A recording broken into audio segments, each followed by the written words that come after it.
Good morning. Last day today. So yeah, we've got a lot done this week, and we're just going to finish off a lot of the internals today.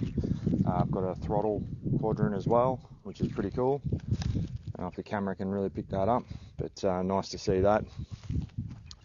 With Mitch today, so just finishing off a bit of the heating side of things and trying to tie off as much as we can. But yeah, last day. Let's go. Alright, so this morning, lots of tidying up. Going to do a fair bit of riveting and then get this heating ran. So obviously start to see that we've got a lot of that pre-work to be done. So that will be our morning. Sealing it up. Mitch has got the good job. Welcome back, Mitch.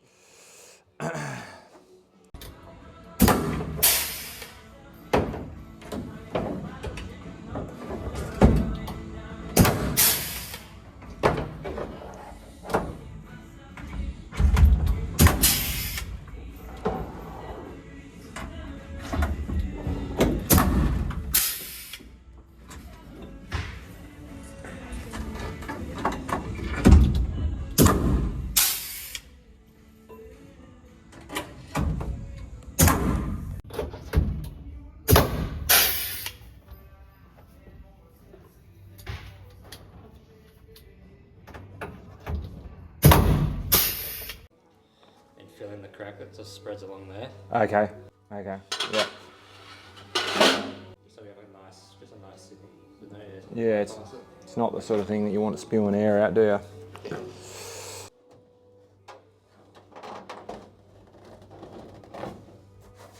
Yep. You can see I've done on each side, I've put a little black mark as well to mark where it should go. So Oh, yep. It should be about 80 mil from the side.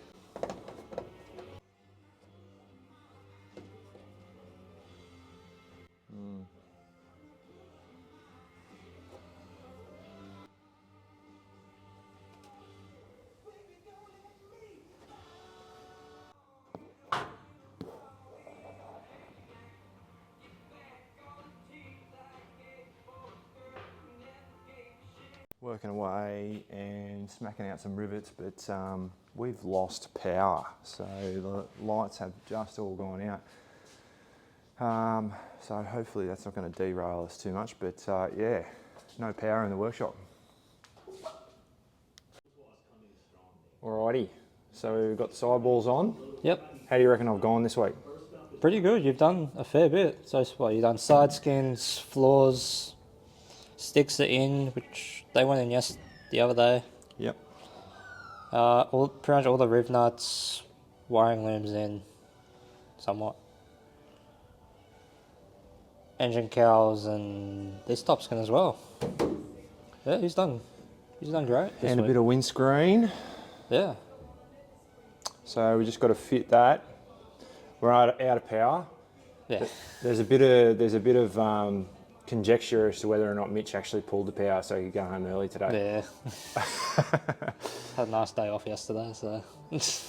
All right, Mitch, so I've done it with James, and viewers are actually quite interested in you guys. So how long have you been with Global Aviation? I've probably been working for them about 4 to 5 years now, Yeah. roughly. And what's your specialty? So I'll mainly do so I build your flaps and ailerons and that. Yep. So I do most of that, and I also do like composite repairs, so. Yep. Any cracks in composite, and I'll normally be the one repairing those too. Yep, nice. And I noticed that you've been spending a fair bit of time over there on the Sling 2. Yep. You mounted that engine? Yep. Was that your first? Yep. Yeah, nice. Yeah, first one I've done myself. Yeah, cool. So, all right, that little Sling 2 is going to be for sale, right? yeah, eventually, yeah. Yeah. Nice. Okay, so worst job. Worst job? Yeah, what's the worst job in a build? Filling rivets. Filling rivets. I spent 2 weeks doing the fuselage of the Sling 2 and the wings. So those rivet holes hadn't been filled? No, they haven't been filled. Oh. So. Okay. It's a very tedious job. So. That is painful. Favourite job? I don't know. It depends on how you feel. Like, seeing the bigger stuff come together is always nice. Yep. Yep. So once you finish like your flaps, ailerons, or even like the interior of this, it's, Yep. you start to see the whole picture. Yep. Not a pilot yet, but want to be. Yeah, eventually. Yeah. So in terms of the build assist, you obviously have seen a lot of different people coming in and out of the program. Yep. What's a piece of advice from you to a prospective builder that's thinking about a build, specifically around what are the things that they can do to really maximise their experience? Yeah, as build assist or just building As a on build their own? assist, yeah, no, just specifically build assist with you guys. There's not much to it though. It's more, as long as you're willing to learn. Like, that's Yep. the whole goal of the build assist. It's Yep. like Okay. we're not there to build it for you. Like, we're going to show you what to do Yep. and guide you along the way. So a can-do attitude. Yeah, Yeah. exactly. Yep. Yeah, and I've certainly, I kind of noticed that with you. You're a really good teacher. Very patient, I would say.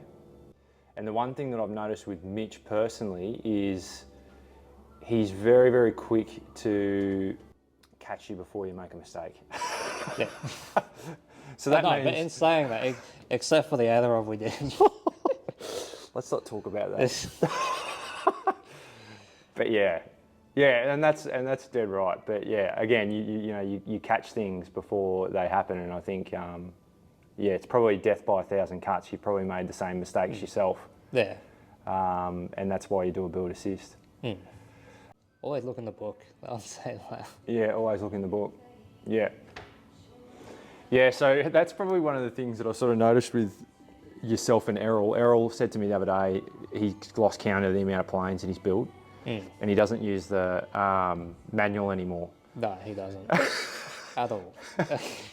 So you're catching him on a few things from reading that manual as you're going across, which is cool. Yeah. No, awesome, mate. And I really have appreciated having you on the build assist as well too. Having blokes like yourself and James has just made it pretty cool for me. This is, I think, probably going to be my second last trip. So the next one's going to be final assembly. Errol seems to reckon. Yeah, most likely. Yeah. Yeah. So yeah, but I just wanted to say, appreciate everything that you've done and are doing on my aeroplane. But these are the guys that you're going to meet if you decide to do a build assist here in Australia, and I've certainly been really thankful for it. So thanks, mate. No, you're welcome. Yeah, all right. So the power sort of held us back today, which is a bit unfortunate. So we're going to pull up a fair bit early today. So just in terms of sort of where we're at now, Mitcho, I guess the next big stage is going to be getting it to paint. Yep. What sort of needs to be done now to get it to that stage? So for when we take it to the paint, so we'll normally have the dash in. I believe the glass will also be in. Yep. And then as long as your cowlings are ready to go, so Yep. it might be a few more, they might just double check your scoops and all that. I think we were waiting on a couple of things. So it'd be making sure this all lines up once the cowlings are on. That's a little list that we've still got to do. Just waiting on some parts. And then not a lot is actually holding it back from paint. Yep. So you'll probably need like maybe a good solid 2 to 3 more days on it before it can actually go to paint. Yep. Does Errol go through, and would he get the loom in the fuselage sorted prior to that, and the Yep. panel would basically be pretty well wide but not have any of the instruments in it? Is Yep. that right? Yep. Yep. Yep. So we try and have it as complete as we can before it leaves here. Yep. Okay. So yeah, probably 3-4 days worth of solid work. Yep. And she's ready to go. Yep. So I probably am not going to get to see it go, which is a bit of a bummer, but I didn't really have any expectation on that to happen this week. I was pretty pleased to see the wings and flaps and empennage all take off to the painter, which was a pretty big moment this week. So yeah, probably in the next couple of weeks, this bad boy is going to be in paint. And then next time when we get here it's going to be final assembly. So getting very, very exciting. Another awesome visit up at the Gold Coast. I appreciate the boys, I appreciate Mitch and all the work that James did this week. Thanks heaps, guys. So a bit of a bummer of a way to finish that visit with a power outage just impacting the last day, but thankful that it was the last day, not the first day. There has been a heap happening while I've been away. So it's now sort of 5 weeks after that visit, and I've received a lot of updates from Errol along the way just in terms of the progress of the build, and there's been some huge things happening. So the panel's now fully into the fuselage and installed, ready to go. My wings have come back from paint. I'm going to drop a picture and show you the start of that painting process starting to come together. And the fuselage, as of a week ago, has been sent to paint as well. So the great news about all that is that I am now well on the way to final assembly, and I'm about 2 weeks away now from getting back up to Heckfield, and that will be final assembly on my Sling TSi. So it's been about 4 months since my last flight, and that was in a Piper Archer, and a big shout out to Smart Air Albury who provided that plane for rent. I'll also be doing all of my IFR training with those guys, which I'm super excited about, and obviously will form part of the channel as well. So during the next visit, big priority for me is to get myself back into a Sling too, just to get myself familiar again with the slings. It's been a little while since I've flown a Sling, so probably roughly over 12 months ago. So I'm going to get the Chief CFI just to go up with me, and we're going to spend probably 2-3 hours getting myself back into a Sling too and getting comfortable again. And that will just start the process of getting myself ready for the TSI. So I'll spend the best part of a week up there getting final assembly done and getting myself familiar with that Sling too. And that takes me through to the end of August, just into early September. And then guys, I'm back up again in the middle of September, and that is basically to go up there for the test flights and be a part of that and get myself familiar with the TSI, again with the CFI on board, just to make sure I'm nice and tidy before I take this bad boy home. But once all the test hours are done, I am flying this thing back to Corowa, which is just super exciting. And just in terms of the speed of where we've sort of come from, we started this in late January, early Feb, and to have it now sort of basically getting to the point where test flying is being spoken about, and potentially bringing this thing back in the middle of September is just crazy, and can't wait to bring you along for the next lot of the journey. Until then.